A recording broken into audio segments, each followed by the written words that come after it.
గులాబీ పెద్దలు కవితతో పొలిటికల్ బంధంతో పాటు సాంస్కృతిక బంధాన్ని కూడా తెంచేసుకుంటున్నారా? నీవు లేకున్నా ఇక్కడ ఆగేదేమీ లేదు అని చెప్పదలుచుకున్నారా? ఇప్పటికే అన్ని రకాలుగా పార్టీకి దూరమైన కేసీఆర్ కుమార్తెను ఇక బీఆర్ఎస్ భవన్ వైపు తిరిగి చూడనిచ్చే ప్రసక్తి లేదని చేతల్లో చెప్పేశారా? అందుకోసం తాజాగా ఏం చేసింది నాయకత్వం? దాని గురించి జరుగుతున్న చర్చేంటి? తెలంగాణలో బతుకమ్మ సందడి మొదలైంది. పండుగ కోసం పాటలు సిద్ధం చేసి విడుదల చేసే పనిలో బిజీగా ఉన్నారు ఔత్సాహికులు. అలాగే పొలిటికల్ పార్టీలు కూడా వేటి స్టైల్లో అవి సాంగ్స్ సిద్ధం చేసుకుంటున్నాయి. మిగతా వాళ్ల సంగతి ఎలా ఉన్నా ఈసారి మాత్రం బీఆర్ఎస్ బతుకమ్మ గురించి ప్రత్యేకంగా చర్చ జరుగుతోంది. ఏళ్ల తరబడి గులాబీ పార్టీ బతుకమ్మ వేడుకలంటే కేర్ ఆఫ్ కవితే అన్నట్లుగా ఉండేది వ్యవహారం. అసలు ఆమె బ్రాండ్ అంబాసిడర్ అని చెప్పేవాళ్లు సైతం ఉన్నారు పార్టీలో. కానీ రోజులు మారాయి, పరిస్థితులు తిరగబడ్డాయి. ఇప్పుడు అసలు కవిత ఊసే లేకుండా బతుకమ్మ పండక్కి సిద్ధమవుతోంది బీఆర్ఎస్. ఆమె ఎంత పార్టీకి రాజీనామా చేసినా కనీసం పండుగ వేడుకల్లోనైనా కనిపిస్తుందని ఆశించారు కొందరు. కానీ అలాంటిదేం లేదు. ఇక నో ఛాన్స్ అంటూ తన తాజా చర్య ద్వారా క్లారిటీ ఇచ్చేసింది పార్టీ అధిష్టానం. గతంలో బీఆర్ఎస్ లో ఉన్నప్పుడు పార్టీ క్యాడర్తో కలిసి పెద్ద ఎత్తున బతుకమ్మ సంబరాలు చేసేవారు కవిత. రాష్ట్ర వ్యాప్తంగా పర్యటిస్తూ వివిధ జిల్లాల్లో వేడుకల్లో పాల్గొనేవారామే. ఉద్యమ సమయంలో తెలంగాణ జాగృతి తరపున పెద్ద ఎత్తున బతుకమ్మ సంబరాలు చేసి పార్టీకి సపోర్టుగా ఉండేవారు.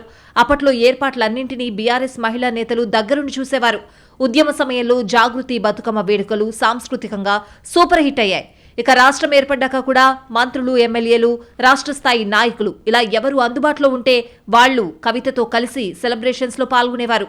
కార్యక్రమం కోసం ఏటా ఓ కొత్త పాటను విడుదల చేస్తూ పార్టీ తరపున అందుకు సంబంధించిన వ్యవహారాలన్నింటినీ కవితే చూసుకునేవారు. కానీ ఇదంతా ఒకప్పటి మాట. ఇప్పుడు బీఆర్ఎస్ కు రాజీనామా చేశాక దృశ్యం మారిపోయింది. తొలిసారి ఆమె లేకుండా బీఆర్ఎస్ ఈ వేడుకల్ని ఎలా చేస్తుంది, సాంగ్స్ విషయంలో ఎలాంటి జాగ్రత్తలు తీసుకుంటుందోనని ఉత్కంఠగా ఎదురుచూశారు చాలా మంది. అదే సమయంలో ఆ లోటు కనిపించకుండా ఉండడం కోసం పార్టీ కొన్ని జాగ్రత్తలు తీసుకుందట. అందుకోసం పార్టీ తరపున ప్రత్యేకంగా 3 పాటలు తయారు చేయించి విడుదల చేశారు. అయితే మొత్తం 3 పాటల్లో పొలిటికల్ టచ్ ఉంది తప్ప కల్చరల్ యాక్టివిటీ కనిపించడం లేదన్న విమర్శలు వస్తున్నాయి. కాంగ్రెస్ ప్రభుత్వం ఇచ్చిన హామీల్ని నెరవేర్చలేదంటూ రూపొందించిన పాటలతో ఈసారి బతుకమ్మ ఆడాలని మహిళలకు పిలుపునిచ్చింది బీఆర్ఎస్. పాటల్లో ఎక్కడా సాంస్కృతిక సందడి లేకపోగా కేవలం కాంగ్రెస్ పార్టీ ఇచ్చిన హామీలు, ఆ పార్టీ నాయకుల ఫోటోలు, వీడియోలతో నిండిపోవడంతో ఇవి ఫక్తు పొలిటికల్ సాంగ్స్ అని అభిప్రాయాలు బలపడుతున్నాయి.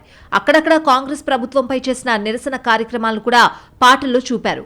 3 సాంగ్స్ రిలీజ్ చేసినా ఎక్కడా కవిత ఫోటో కూడా కనిపించకుండా జాగ్రత్త పడింది బీఆర్ఎస్ అధిష్టానం. దీంతో ఇక పార్టీ పరంగా బతుకమ్మ బంధం కూడా పూర్తిగా తెగిపోయినట్టేనా అన్న చర్చలు నడుస్తున్నాయి పొలిటికల్ సర్కిల్స్ లో.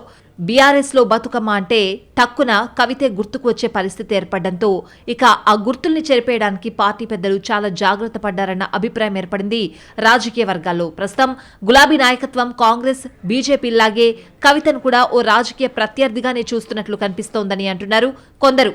అందుకే పార్టీ నుంచి ఆమె ఆనవాళ్లను పూర్తిగా చెరిపేసే ప్రయత్నంలో ఉన్నట్టు చెప్పుకుంటున్నారు.